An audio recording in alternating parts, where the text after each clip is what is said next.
Hello, everyone, and welcome here to the International Mastermind Association Think and Grow Rich show. We are so excited to have you here on today's show. We have a very special broadcast coming in, and I just wanted to just come and break the ice. I know you're like, hey, well, let's get it. We're ready. And I want to now give the floor to Pagane. If Pagane, you will properly bring us our great introduction on this wonderful, wonderful Saturday today. Well, I'm so excited to be here. We're live, and I'm introducing everybody to someone who's been behind the scenes, and today she's in front of the scenes. She's going to be our fearless leader today, and that's Ursula Odom. Take it away, girl.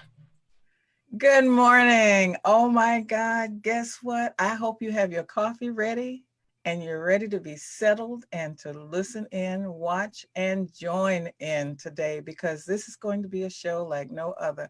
Last week, we started with some deep conversations, and we decided we were going to have a part two, and this is part two.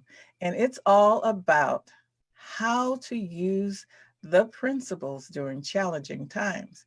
And what times are those? It's the times that we're in today. And if you're looking at this 10 years from now, I bet you have some challenges you could use some help with right now. So it's about now, and it's about whenever, because the principles have proven themselves over the years. And where we're going to begin today is from the chapter of Organized Planning. And that's chapter 6. So it begins by saying, you have learned that everything worthwhile that an individual creates or acquires begins in the form of desire, and that the first step of desire's journey from the abstract to the concrete is the workshop of the imagination, where plans for desire's transition are created and organized. So really, all of the things that we imagine, all of the things that we desire, it's time to take action. And in order to take action, you have to have a plan, and you have to organize those plans. And in a time of crises like now, the past, and the future, you have to be prepared to implement those plans in an organized fashion. So without further ado, I want you to know that we have some wonderful people on this group, or in this group, that you need to be reminded of who they are. And we're going to start with Miss Ann McNeil. Ann, good morning. Oh my goodness gracious. Absolutely, Ursula. And good morning to you and all of our guests and listeners. My name is Ann McNeil, and I am the Master Builder, helping you to build a stronger and better life and business. And I help entrepreneurs get greater clarity in their highest income producing areas of their business and their life. And I'm excited about talking about these principles during challenging times. And I'd like to introduce you to none other than the king. Well, good morning, everybody. Ooh, this is the time. We're going to go deep dive. We're going to have some juicy conversations. We're going to have some awesome conversation. And I'm going to tell you something. For me, there is nothing quite like page 123, because in challenging times, let me tell you something. I don't know about all of you, but I know that I have had challenging times. And if you have had challenging times, would you just write in the comments, wherever you're watching, say yes, yes, yes, yes, if you have experienced challenging times. Now, I'm curious, if all of you have not had challenging times, can you just say, I don't know what you're talking about. Just write that. I don't know what you're talking about, because I want to be able to respond to you after that. But this is one of the lines that I'm going to be focusing on today is, behind it all, there was a cause. Nothing ever happens without a cause. So Ursula and my friends, we are going to have some talk about the cause, because when we know the cause, we know why we're the ones that are experiencing it, and then we're the ones that are in control of shifting to have the cause that we want. So remember, if you have had challenging times, just write yes, yes, yes, because I want to make sure we're in the right place at the right time with the right people. And I'm jumping, I want you to notice my friend Peter. When you see what Peter, check you out. Look at you smiling over there. So let me introduce Peter James, the PhD of success. I like that. That's a new moniker there, Peggy. I should use that. I like that. Hey, folks. Good morning. My name is Dr. Peter A. James. I am the high performance coach, helping you to realize your potential, whether it's yourself or your business. What is your way to get to the next level? I'm excited to dive back into conversation with my friends and colleagues here on the panel. We're going to be talking about some juicy stuff, as Peggy just mentioned here, diving into the organized planning chapter of Think and Grow Rich by Napoleon Hill. And if you have never read this book, if you have never bought a copy, today is your day. Maybe we'll even try to put a link in the screens for you to be able to get a copy of that. But organized planning, even during crisis, organized planning is essential, even during crisis, because planning needs to be put into place. Plans and strategies need to be put into place, but they can always be adjusted. When things happen, as life happens, you tweak them, you adjust them in order to still accomplish your dreams and your visions. But I don't want to dive too deeply into it because we got so many folks who are more experts at it than me. And I think Galen is the expert leadership coach. Galen, can I pass the baton to you, sir? Absolutely. Absolutely. Thank you for that. My name is Galen Bingham. I'm the leadership strategist and CEO of Kill Global Coaching and Consulting. I'm really, really excited about this topic. You know, one of the questions that I get very often is, Galen, can we just not talk about leadership? Is there a way we can have a conversation that doesn't involve some sort of leadership principle? You know, what's really going on? And my answer to that question is no, we can't have a single conversation that does not involve leadership, because that is, in my opinion, and this is something I wrote a lot about, every success and every failure begins and ends with leadership. And so I thought that was an original idea of mine until I started reading this book, Think and Grow Rich. And actually on page 112 and 113, Napoleon Hill talks about the 10 major causes of failure in leadership. So he actually breaks down this entire thing that I thought was brand new, that I slaved and researched, that I interviewed people to understand. He wrote about this in 1937. So I could have saved a lot of time just by reading this book, which is what I suggest to you. If you, just as Peter said, if you don't have a copy of this book, you are doing yourself a disservice, because this really does open up the doors to a brand new universe. And as far as opening up the doors, I can't think of anyone who has done this and really modeled this better than my relatively new friend, Michael Baptiste. This guy is absolutely brilliant. Not only has he been brilliant in the United States, he picked up and moved, and he's now brilliant in Thailand. So it's like, this guy is brilliant all over the world. So Michael, welcome to the panel, and introduce yourself fully. Aylin, thank you so much for that wonderful introduction. And hello, everyone from all over the world. I see we have some people participating right now from Australia, United States. So that's really, really cool. I just wanted to say that first and foremost. But my name is Michael Baptiste. I'm a certified entrepreneurship and business coach, co-founder of a product called Banana Wave Banana Milk, founder of a program called High Ticket Freedom, which is an online digital marketing education company. And what we do is we help experts convert their ideas and their knowledge into online products and programs so they can create freedom their way. And I'm also a former professional basketball player overseas, which is quite interesting. But without diving too deep, you know, one of the things that I want to talk about, and I'm going to be bringing up today in the topic of organized planning, is a quote that really resonates with me. And this is something that I was fortunate that I was introduced to the entire Think and Grow Rich philosophy by Miss Ann McNeil when I was a college student. I think it was about 10 years ago. And not only did she change my life, but this book is something that I've literally adopted into who I am. I read this book this is my 22nd time now, and I'm going to keep reading it just so, you know, a little hint. If you're watching this, read the book.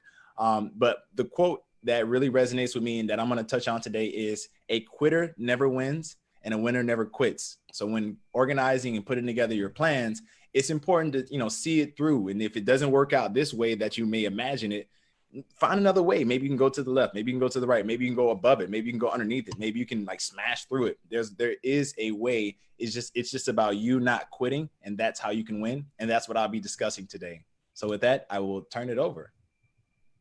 I have a question.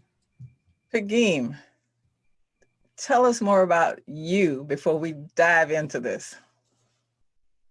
Well, I can't go from where I am without my friend Ann McNeil's saying, having her voice. You see, so who am I? I'm the woman that met this woman wearing red, and she had this gray hair, and she was at this convention where I was at twice in a year. She was at this convention. First one, she was there with her red and black, walking around and smiling and giving some insight. The second convention that I went to was the Women's Economic Development Conference.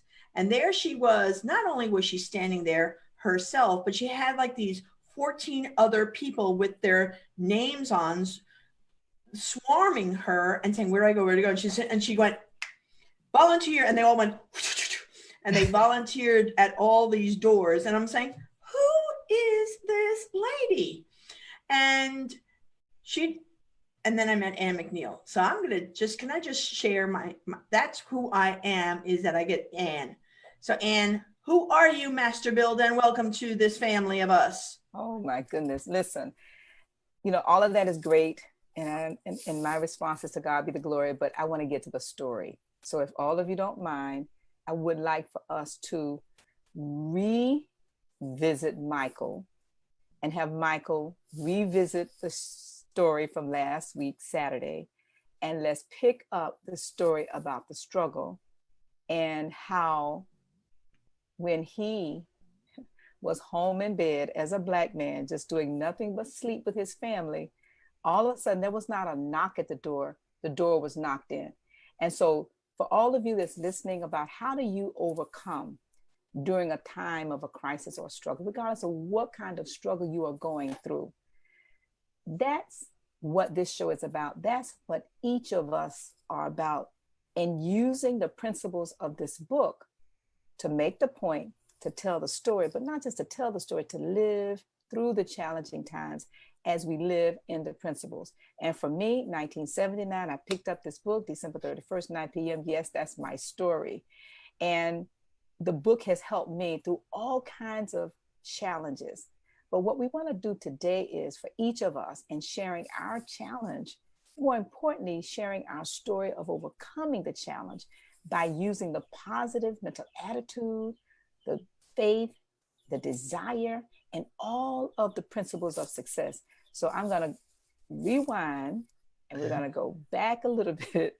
And Michael, you're going to come back and pick that story up. Then we're going to go to Galen and Peter so they can pick up their story from last week. And the ladies, with Ursula's leadership, we are going to be their cheerleaders. So, Michael. Oh, thank you. Yeah, ladies and gentlemen, for everyone watching all over the world, again, right now we have participants from Jamaica, Australia, the USA, maybe even Thailand, people from all over the world. This is excellent. I just wanted to share that first. So I'll, begin and just touch on my story. So there was an experience that I had where I was a college student playing basketball, first one to make it out of the hood in my family. And I think I'm doing all the right things because I'm playing basketball, I'm studying, I'm actually listening to what my mentors tell me to do. I'm like writing goals and affirmations and all these things. And I'm thinking that I'm on the right path. And I go home for summer break because college was out. So, all the students have to move out of the dorms. I go back home to the ghetto, to the projects where, I didn't want to go back to. I knew it was a nightmare going back home. And not because of my family, I love my family. My family is awesome. And I want to get that clear. My mother's awesome, but just the environment, the hostility of, you got crackheads live down the street over there. You got drugs dealing over there. It's a reality for a lot of communities that, communities of color. It's just a reality. It's nothing we can do. So I go home, 3 weeks go by. And one night I'm sleeping, just thinking of, going to work out the next day to stay in shape for basketball season. And, it's a loud boom, boom, boom, boom, boom, just bamming on the door. And out of nowhere, literally our door gets kicked in. You know, the SWAT team comes in. They've got you know, rifles and weapons, and I'm telling them much better because I've said it already. So, you know, I'm gonna hold it together this time. But because normally this is a very painful story to tell because it literally caused me to take the actions that I took that I'll share with you in a moment. But just to get back to the story, I wake up in the morning, they kick in the door. I go to look at what's happening. Next thing you know, I look down at my chest, and there's like laser dots on my chest, and there's like guys, you know, fully armed, covered from head to toe with body armor. They got rifles, and they're pointing at me, and I'm like, okay, I don't want to die, so let me just put my hands up and lay down on the ground. Lay down. Officers put the knee on my neck, on my back, and you know, they just hold me down, yell at me, curse at me, and I'm like, what is going on? Like, please just don't let me die today. Like, if I got to go to jail for whatever it is, I'll do my time, I'll serve it, but I don't think I should die right now. Like, I thought I was doing everything right. Like, why am I in this position where I'm about to be murdered execution style, right? Because they're on my back, but they got like the rifles pointing at me. And so yeah, they snatched me off the ground, yell at me, you know, dropping the N-bomb and cursing and whatnot, take me outside. And as we're outside, you know, it's you know, there's SWAT team, there's Miami Police Department, there's all these agencies, right? And they put me on the floor, and you know, my mom's on the other side screaming for them not to kill me. It was very painful to listen to. It was probably one of the worst pains to like sit there and listen to your mother like screaming and begging someone not to execute her son. You know, no mother should have to go through that. And so they come back over and they put a paper next to my face and they say, oh. And then they walk away, and I'm like, wait, what's going on? Like, why they put the paper next? And then I look at the paper as they were next to me, and I saw whose face it was, and I'm like, oh, that's not me. That's not fair. That's not fair. Like that's not fair. Like, I thought I was doing everything right because they told me as a black man, oh, you're not going to be nothing. You're going to be, you know, you're going to go to jail. You're going to sell drugs. Like, you're going to be like, that's like the reality they paint for me as a black man. So I say, if I do everything right and just play basketball and get my education, maybe I'll be immune to like that systematic racism, right? If I just do the right thing. But no, I'm sitting here handcuffed, you know, against my will for something I didn't commit because I'm the wrong guy, right? They confused me for another black man. A couple minutes later, they come back and put another same paper next to my face with different officers, and they're like, ooh, like, oh, and then they walk up and go over and go talk. Couple hours pass by, I'm just sitting on the ground, and they come back and they say, sorry, like, you know, wrong person, sorry about that. And they just drive off. And it was something that, you know, not only did it break my spirit, not only did it, you know, well, at the time it broke part of my spirit, but it, you know, broke, you know, my family. Like it caused a lot of trauma to my family members. It caused a lot of trauma to myself, to the point where, you know, I couldn't sleep. Like that night, like that, I remember that was the thing that sparked me not, you know, having bad sleeping patterns for, you know, years. I had to go to therapy. I had to do counseling. Like I had to, like, you know, just figure out how to heal. And I realized something, you know, if something like this is possible for me as a young black man trying to do something positive for the world, to where they can just say, hey, we thought you were somebody else, so we can barge in with the guns ready to take you down because we want to, and you can't do anything about it. It just made me realize, like, okay, you know what? I'd much rather like to, you know, travel and see if there's somewhere else in the world where I can actually like survive and do good for the world as a black man and not have to worry about, you know, the police or systematic racism coming to just murder me just because that's, you know, that's the system we're up against. So that's my story. That event led me to wanting to travel the world, but I will say that since I did that, it forced me to become my own man. It forced me to, you know, to tap into myself, to go within. It forced me to do things like plan properly for, you know, months, budgeting. It forced me to just grow as a person. So even though it was one of the most traumatic experiences I ever had in my entire life, there were a lot of benefits that came from it. And in the book, Think and Grow Rich, Napoleon Hill says every failure, or, you know, I say every negative thing, but every failure comes with the seed of an equivalent benefit. So I looked at it like, okay, you know what, this happened, but you know what I can do? I can take this opportunity to really grow something, build something, and inspire more people to see, hey, look, there's other options in the world. Like there are solutions to this. We just have to think outside the box to solve the problems we're up against. So that's my story. That's how I've experienced it, and I've been trying to do my best to help solve what's happening in the world. But without dragging my story on any longer, I just wanted to come to you, just be real with you, let you know where I'm at, what happened to me, and hopefully this helps somebody else who's dealing with some challenging times right now. And with that, and that's what this show is about today. Before I ask Galen to join in on this, I want to tell you about a story that I participated in. There was a person here in Tampa that just passed away, and I've known him at a distance from college. And he was the poet, he was the activist, he was the first person to be an assistant to the mayor, and everybody knew him because he also went around and captured stories of individuals. He recorded them. He had the history of Tampa in his hands. And then he made change happen as well. So when I was interviewing him, he started talking about the Black man's struggle. And I had heard that story so many times, or had heard that term used so many times, but I never really felt it until I heard him say it. And what he said was, everywhere the Black man turns, he has to struggle. He has to struggle for respect of even his own family, because the world is telling them that he's not worth anything. He has to struggle to have a decent job. He has to struggle to be somebody to look up to in his own children's eyes. And then he has to struggle to live, because every time he walks out the door, something happens. Even if it's only his own fear that every time a policeman goes by, or every time someone that is waving the wrong flag goes by, there's that fear. And when you have children, you have sons especially, it's a difficult time, according to how he made me feel about that moment. And so when I think about that, and I know that we have with us some dynamite men, okay?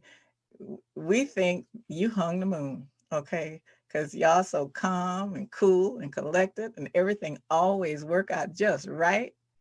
But you got two generations right now. He has been through something, Michael, that is, and you have been through something, and it's time to talk about it. How did you survive from his point to your point? What are the things that kept you going?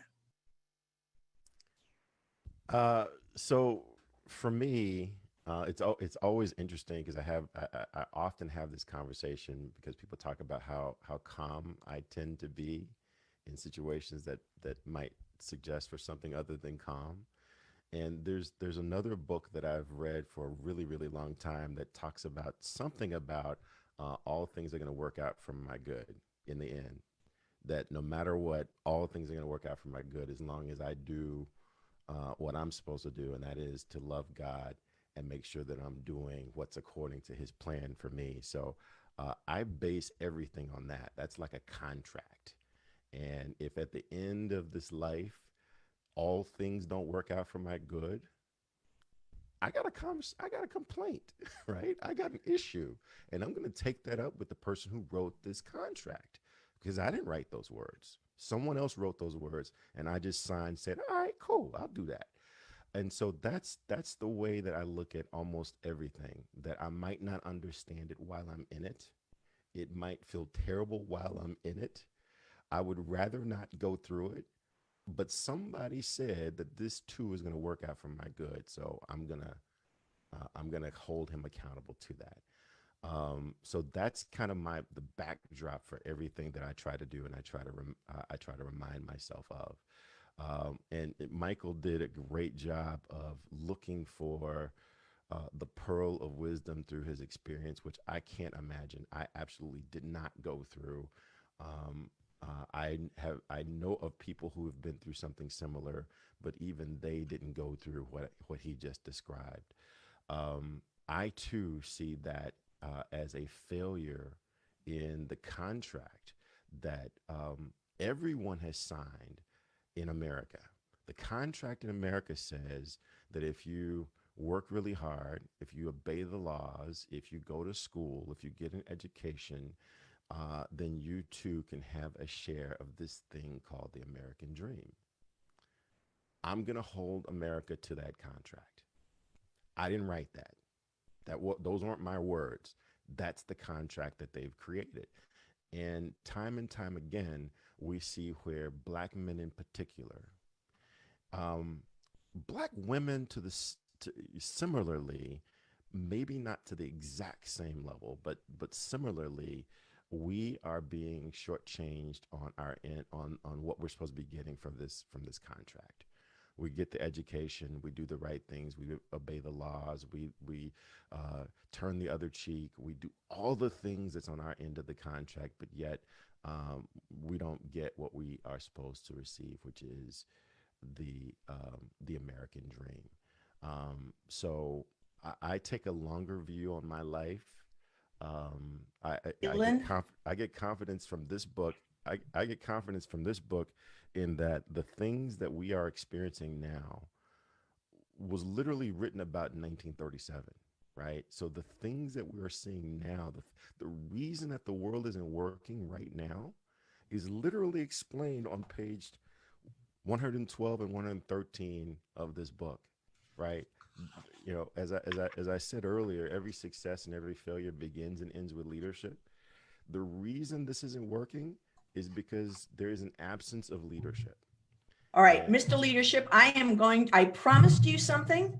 Galen, I promised you, and Michael, I promised you something. And Galen, I promised that I was gonna press you. You said something and everybody know that I love Galen, but I was gonna push him. I'm sorry, I just came off mute. I just came off mute because I just sent you a message Galen, Begin. I just sent you a message in the chat. So Galen, we're all going to gang up on you. So here's the thing, Galen. You know, I get that and it's gonna be good in America. It's good. Then we could all sing the song. But here's the bottom line: is Michael needs to know. Michael's just starting his career. Remember, I told you earlier. I said, Galen, I know where you're at today. What I need to know, what Michael needs to know, what everybody watching is, how did you manage? Because you have been in corporate America, you've been a leader in corporate America, you did this. There were times that you were the only guy who happened to be of color walking into a room. You were the only one that walked into the cafeteria, and God forbid, you and Michael and Peter sat down at a table and had some lunch, and you were having a meeting, and a bunch of other guys who did not look at you came into that room, and they wouldn't sit with you, and they would say to you, Galen, break it up. So let's just go. Come on, tell me the truth. Like, I'm not letting you get out of this. Yeah. Well, there's nothing for me to get out of. I mean, that's very real. How did he handle it? Yeah. I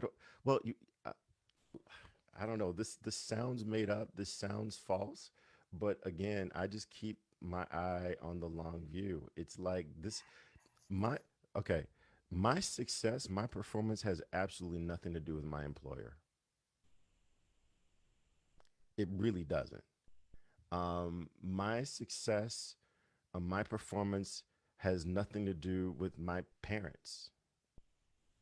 It has nothing to do, actually, how I'm going to behave in a situation with the police actually has nothing to do with the police. No one can make me do anything. They just can't. Okay, with that. Go ahead. No, I was going to say, and I get exactly what you're saying. And I think that, I know that is true for every single one of us. And that's why we're hosting this show, because what we're exemplifying is the fact that you are in control of your will and your way. You're not in control of other people and how they treat, going back to the golden rule and all of the biblical principles that we learn. Nevertheless, it does not negate, come on now, everybody. I mean, I don't talk about it, but I had a gun pulled on me with a car full of kids at a red light in Miami on my way to a parade because I wanted to turn right to go to the parade. And the police walked up with the gun, pulled it out, pointed to me, kids in the car. But my point is not about that. It is how we choose to respond. And for the mere fact that we have the good book principles that this book is written about, and when you really digest the Think and Grow Rich principles, they're all based upon the book of the Bible, right? But what we're talking about today is point story. Has there ever been an experience in your life, Galen and Peter, because we're here to support Michael and other, it's not just Michael, but there are a lot of millennials like Michael that are looking to guys. They're not looking to the women, not looking to us. They're looking to those of you that look like them, that have gone before them, to understand, yes, this happened to me, and this is how I responded. Now, maybe, Galen, you might be a part of that 1% that nothing has ever happened to you or your father or your brother or any Black man that's close to you that you can relate to and experience. So we'll give you a moment to hold that. And I'm not sure if Fakine is raising her hand. Yeah. Maybe we'll go to Peter if you need a moment, but if not, we'll just continue the conversation. No, let me talk to that, and then I'm going to throw to Peter, so Peter can back clean up. But yeah, I can't say that I've ever been in an experience where a gun's been pulled on me or anything like that. But yeah, you can't be in corporate America and have any level of success where you're not faced with those side eyes, and you're not faced with that level of I'm going to call it disrespect, right? Where you are always asked to be above the fray and have this higher standard than everyone around you. So that certainly has happened time and time again. I've even had conversations as late as 2 weeks ago where some people that were part of an interviewing panel that I was interviewing for a job finally told me, yeah, that job that you were going for 5 years ago, you were the best candidate, but the hiring manager chose someone else for these other reasons, right? Well, what other reasons? Because you were not qualified? I want to. No. The reasons were because the candidate that was chosen, his wife was the home decorator for the hiring manager, and they had personal relationships, and they went out to dinner. But it was not because you were Black. Huh? It was not because you. See, I want to go there because, again. Oh, Michael, Ann and I have decided that we are going to push Galen.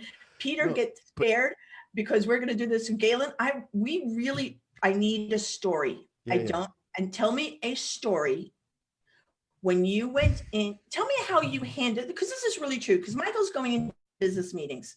He really is, and he's going into corporate meetings. How do you handle when you are in a meeting and you get that, there's an emotional state that occurs when somebody looks at you.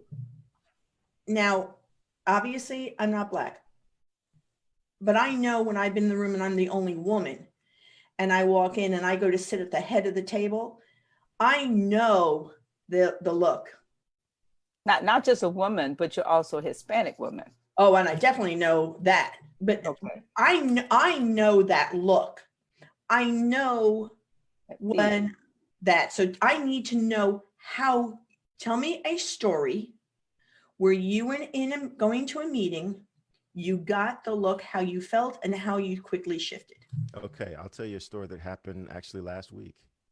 Excellent. Last week, I'm at a board meeting for a nonprofit organization, and I'm actually on the governance committee. So we're actually choosing the people that will be on the board and how the board works.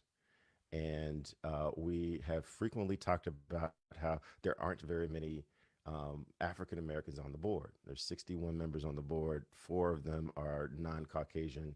I believe I'm the only Black person on the board. And so I raise a candidate, one of my friends, highly successful. And when I raise my candidate, all of a sudden there's this big discussion around whether or not my candidate is capable of fulfilling the financial commitment of being on the board.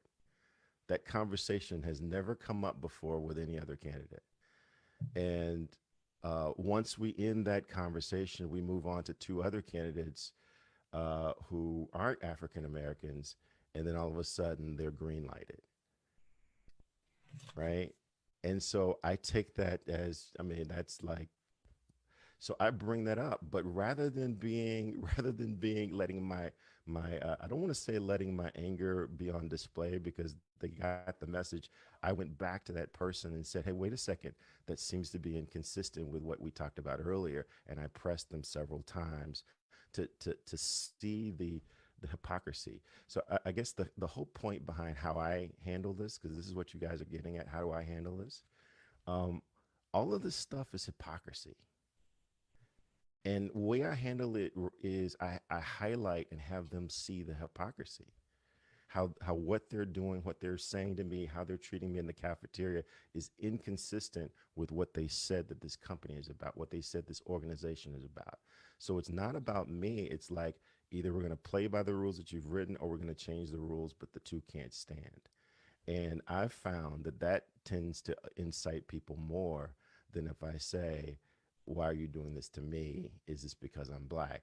It's what are we doing here? So this is the same thing with America. Okay, America, this is what you said you're about. Either these are the rules or they aren't. So Galen, what I hear you saying is that in public, you have this smile and you keep everything calm, but then you hem them up in a corner after the show. And you know that. You make sure they know what's up. Okay, so we get it. And I'm come to your defense a little bit because I get what you're saying in that when you're in the moment, you're not going to be provoked, but you will deal with it. I try to something that my dad shared with me a long time ago is that someone might be able to beat you, but they're gonna be too tired to brag about it, and you leave scratch marks. So I may lose that battle at the moment and suffer that indignation at the moment, but they're gonna realize who they're dealing with, and I didn't create that; they did. I had a moment like that took years though. When I first started with the company, I was outside of the copier room and two white guys were in there changing the toner. And I heard one say, well, why don't you let Ursula change it? Then it won't make a difference. Wow. Yeah. So I was new and a whole bunch of other things said that this was not the moment that I would go up against this person that's been a long-term employee in good with other folks. I didn't do a thing, but I must tell you that years later, that same person, and I will never forget his name, and I'm tempted to say it now, but I know better. So he ended up, and I remember this, I'm sitting at my desk in management, and he walks in as my new employee, begging to go to his son's or grandson's soccer game. I said, how profound is this? Mm-hmm. You know, both so that karma comes back to you. But I will say that both Ursula and Galen, you know, when I'm looking at organized planning and Think and Grow Rich, and I'm reading this, you, Galen, just shared some of your story. And I think that I just want to read a statement from this particular area at page 123, where it says, behind it all, there was a cause. Nothing ever happens without a cause. In the main, the cause here is traceable directly to in this case, the economic habit of trying to reap without sowing. And this is where it really resonated with what you just said. To show what we are, where we are, and what we are because of our own conduct. If there is a principle of cause and effect which controls business, finance, transportation in the world, the same principle controls individuals and determines their economic status. And I don't know that people really understand how amazing Galen is. So Galen is one of the leaders in the coaching industry worldwide. Galen owns a franchise. Galen's been the head in some major corporations. And so what we're experiencing is, while the stuff was happening, Galen was living this life of we are because of our own conduct, and we're not responsible for anything. So I really thank you, Galen, for letting me and press you, because we're not giving up on you yet, but being able to share that truth, because you're embodying what we're talking about from Michael and for anybody that's listening. So I appreciate that. And Ursula, can I just pick on Peter for a minute? Oh, sure.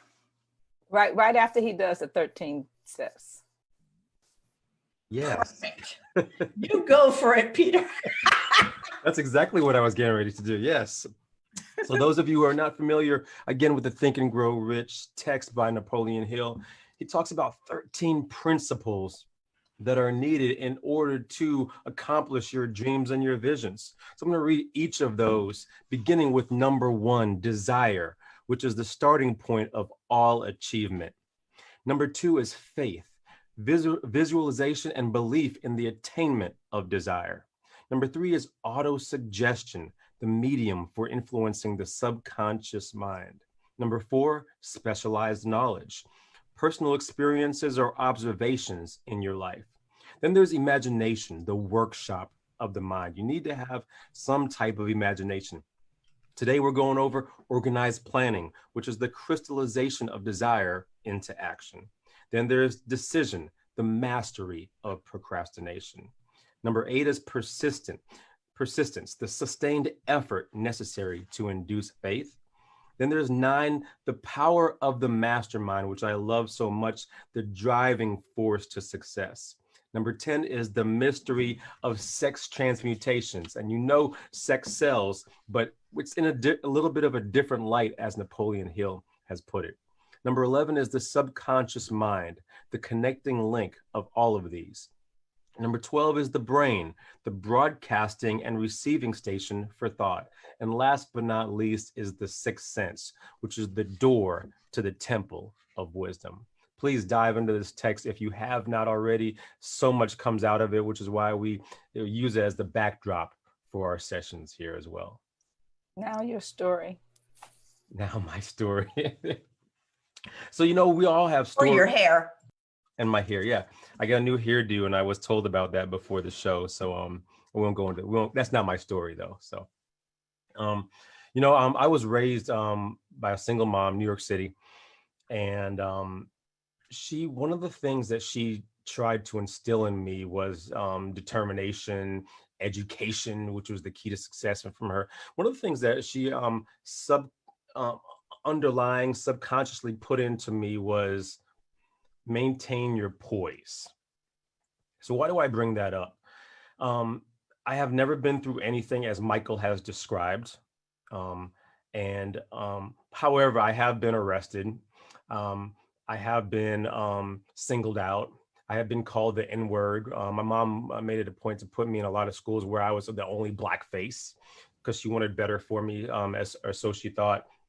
And as a result of being put in these environments, yes, there's a level of stress that comes with wearing this skin. And it's funny because in this last week, I've been having a lot of organizations and individuals who want to come to me and ask for facilitation or training around anti-racism initiatives or systemic injustices as well. And I've been, during the conversations, one of the things that I'm now more and more addressing is this stress. And for those who, like Galen, have been in the corporate environment, there's a level of stress, and I'm going to go into detail about what it is, that African-American males, females, carry with them in the workplace that we don't think of on a regular basis, but it becomes so commonplace. And those of you who know about stress, there's a lot of negative effects of stress, physically, mentally, psychologically, right? But let me just go into detail about it. And then on the other side, I'm going to talk about overcoming them, right? How I've managed to overcome them, even getting to the point where I am right now as well. So number one, I think about me in the corporate workplace from day one. I knew that I I was the runway. I had to set the runway for people of color behind me, meaning that everything that I do, I need to prepare for whoever is coming back behind me. Number two, I had to outwork everybody around me, primarily because of the color of my skin, not just because of my skill set, not just because of my abilities, but primarily because of the color of my skill. I had to build better relationships than everybody around me, where it was not as natural as many who did not possess this brown skin, where it was more natural for them. For me, it was not as natural, because when you don't look like everybody else in the room, it's more challenging. You have to figure out ways to connect. Number four, how do I build generational wealth when I wasn't started with generational wealth? Actually, as a matter of fact, what was generational wealth? What is it?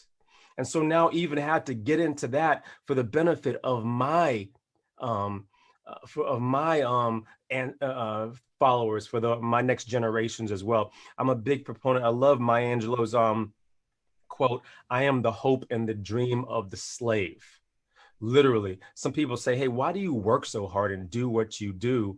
And I say, because my forefathers before me, when they didn't have this opportunity, I need to almost make up for what they didn't have the opportunity for. Literally, that's stress in and of itself right there.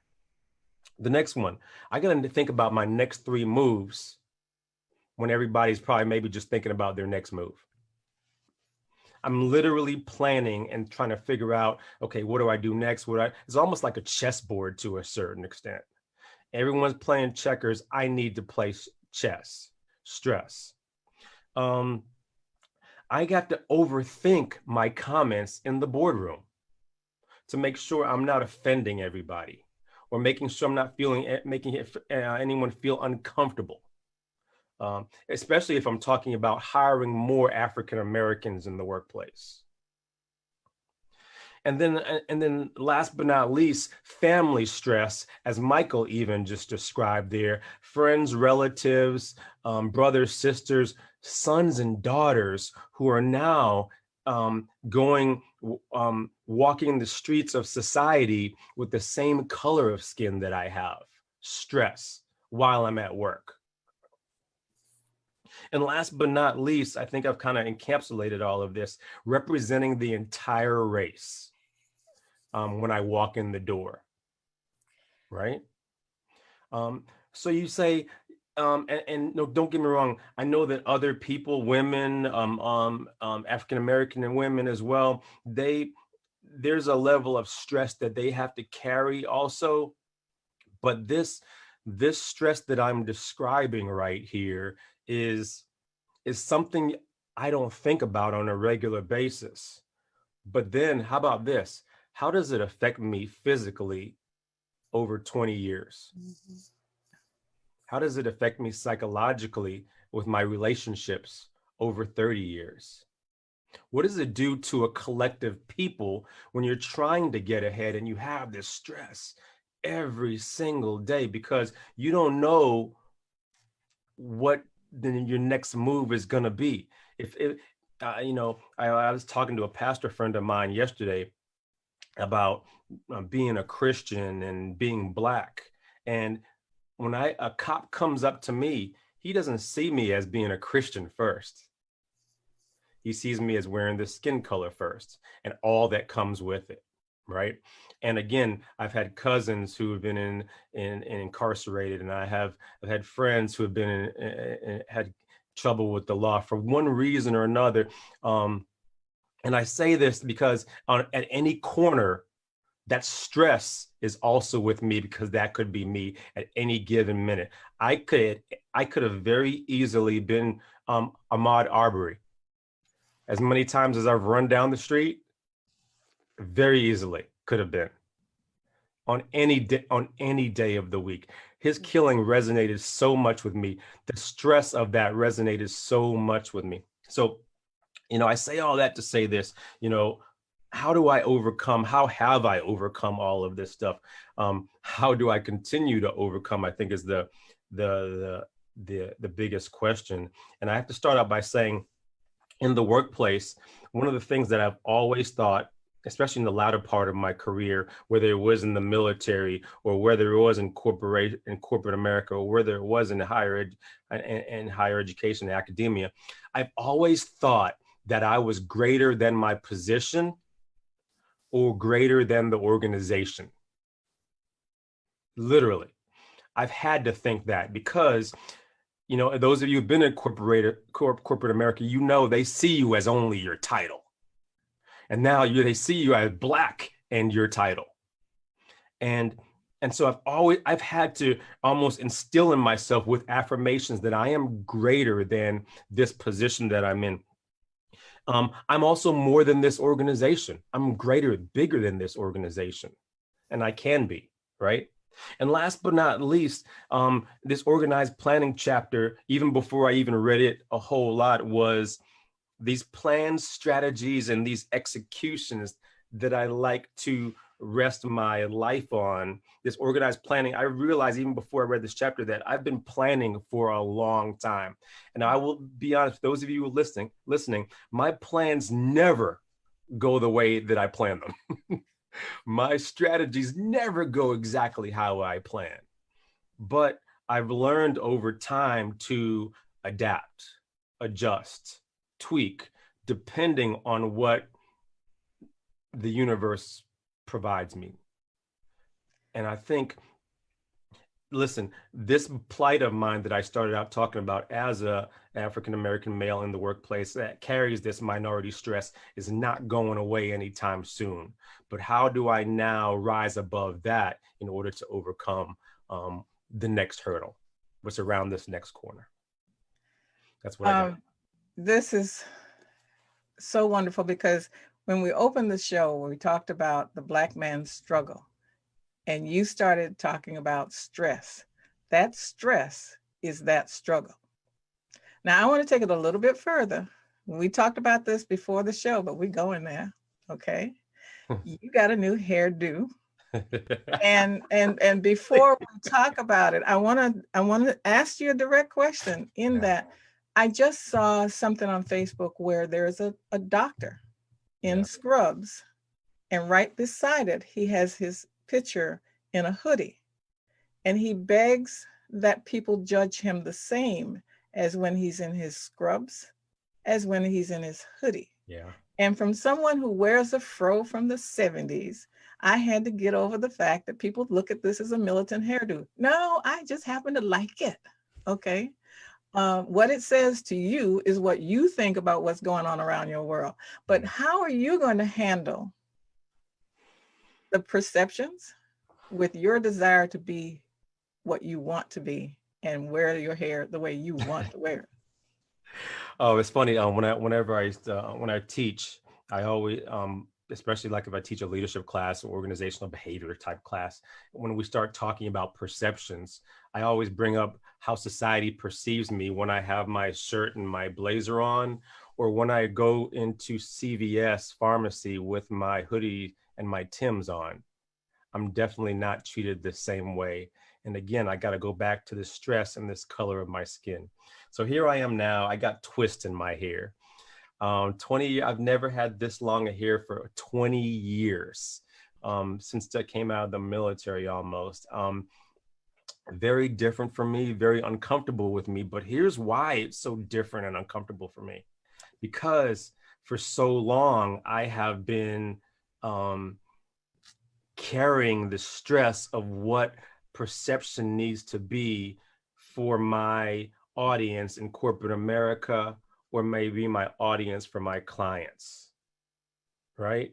And so now I've been having to succumb to that. So COVID-19 has a little bit forced me to grow my hair out, and I've taken it to the next level.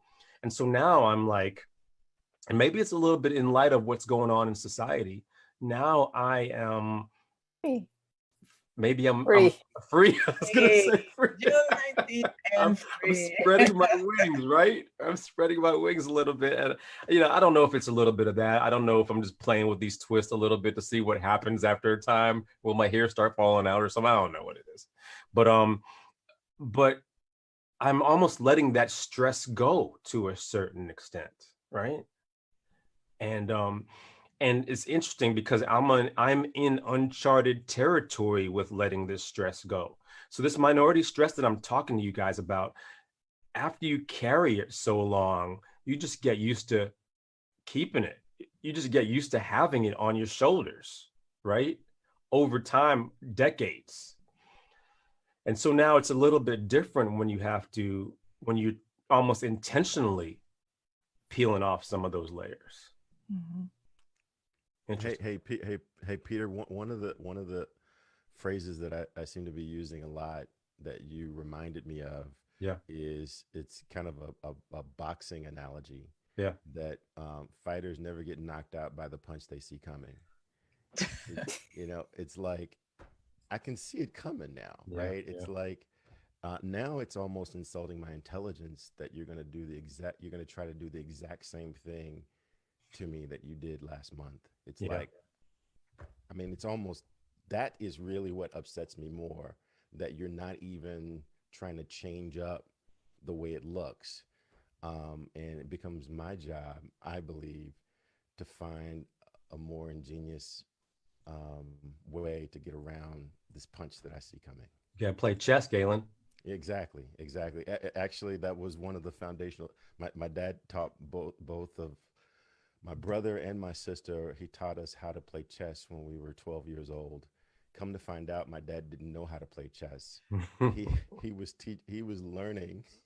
He was learning like 3 pages in the book, and then he'd come and teach us those 3 pages, and then eventually he stopped showing up and just started asking us questions. Okay, so what's the next thing? He had no idea what the next thing was. But this idea of playing chess has always been foundational to everything that I wish I could take it off. I wish that I could just play checkers every now and then. We wish we could peel it off and just be free. But you know what? And this statement right here is going to resonate. I don't know what it's like to peel it off. Well, I think this might even create another show because for non-American Blacks, we don't have that conversation. But for non-American Blacks who live in a country where everybody looks like them, has a whole different mindset about being Black and knowing who they are and self-worth. That's an entirely different show. That's an entirely different conversation, because when you are born in America, taught slavery is your history, there's no way you can ever know yourself. Even with the word of God saying that we have a higher vision, it's hard to sometimes get there when you're here. But what I want to do before we start wrapping up the show is a couple of things. So, and just before you go, because I love you all so much.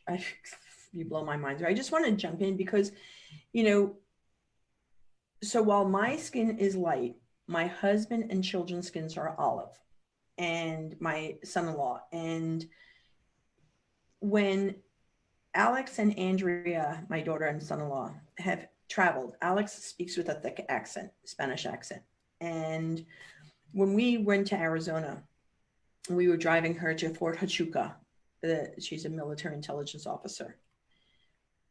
We were stopped at there are border patrol stations, and we were stopped, and they were fully armed. Our border patrol, this was going from one state to the other.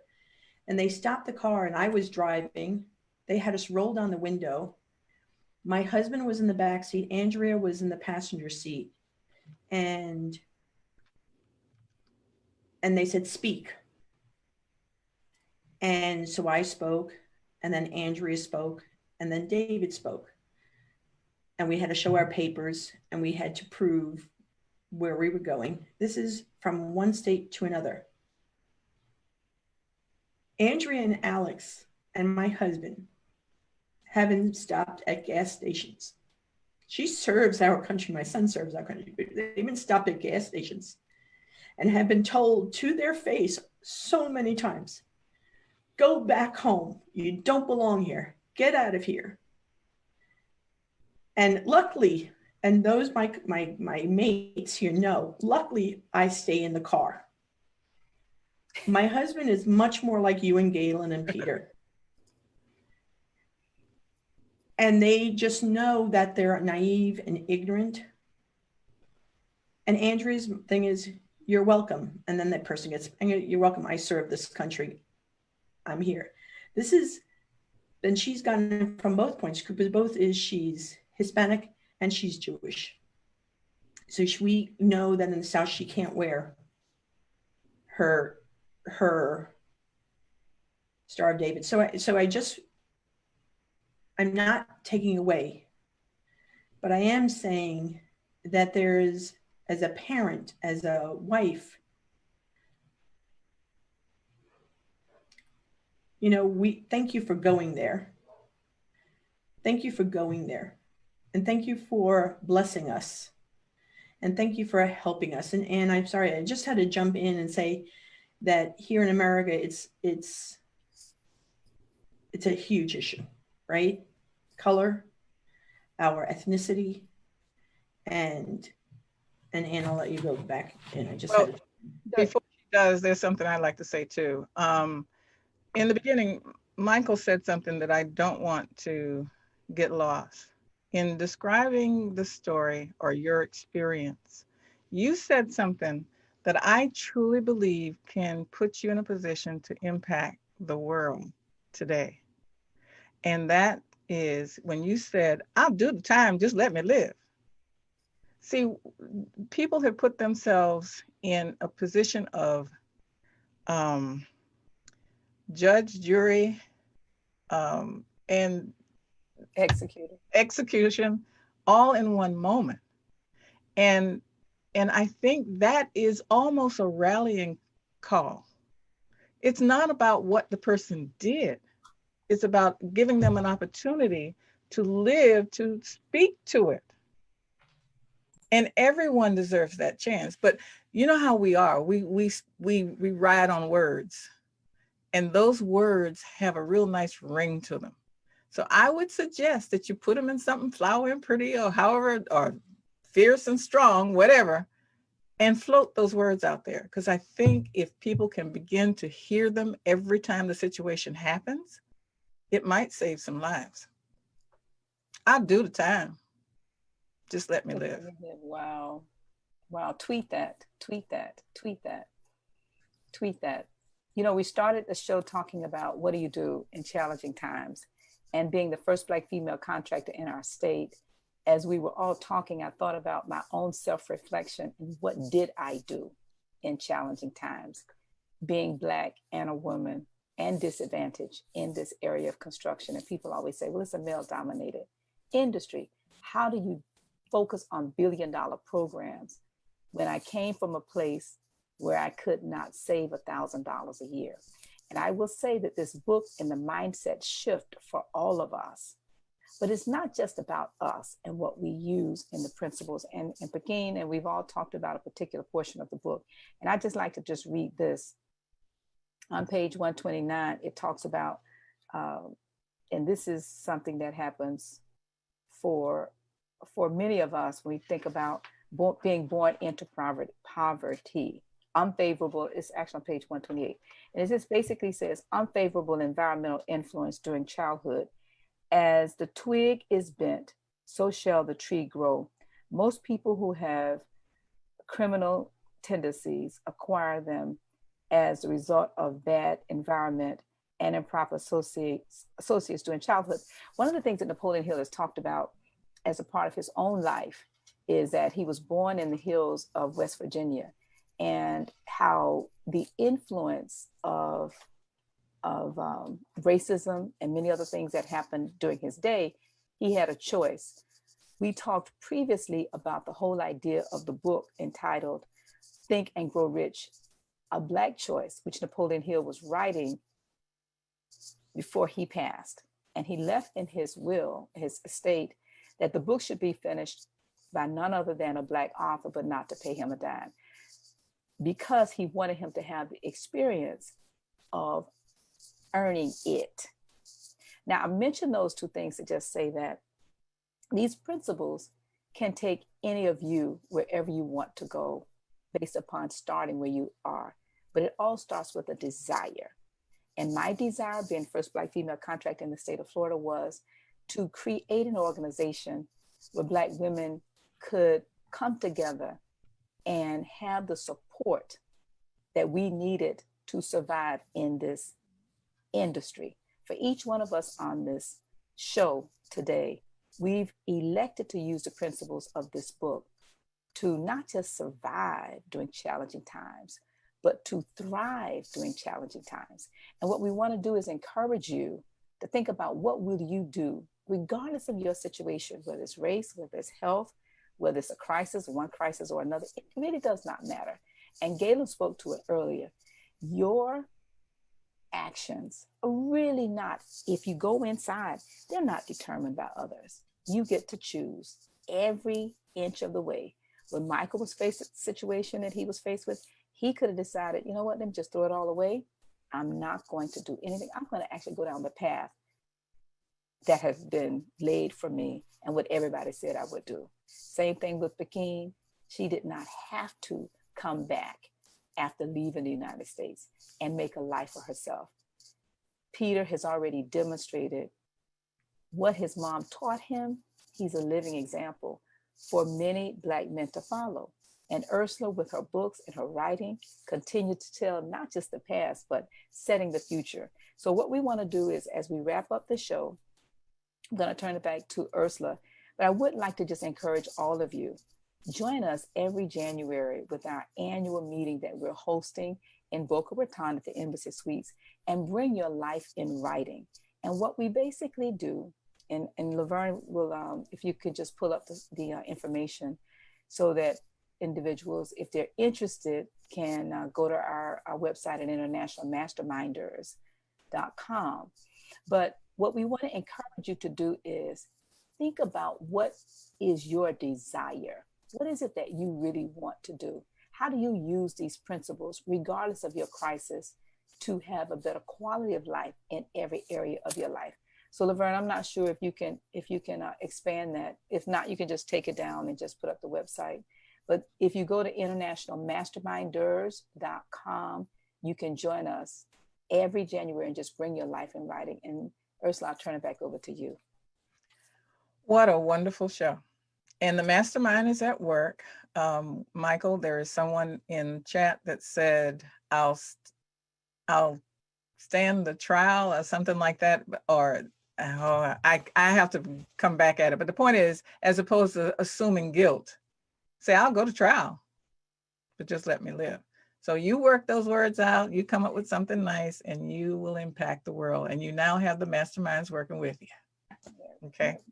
Thank you. So with that, I just love my co-hosts and being a part of this team. And every week I go, pinch me, because they're such wonderful people. And we get to share our thoughts with you. And you make us better for listening, because it's you that we want to live up to the dreams and hopes and help guide and then follow, in some cases, what you're doing. That's what the show is about. We think and grow rich in every aspect of our lives, and you're a part of our lives. So come back next week. All right. Take care. All right, thank you.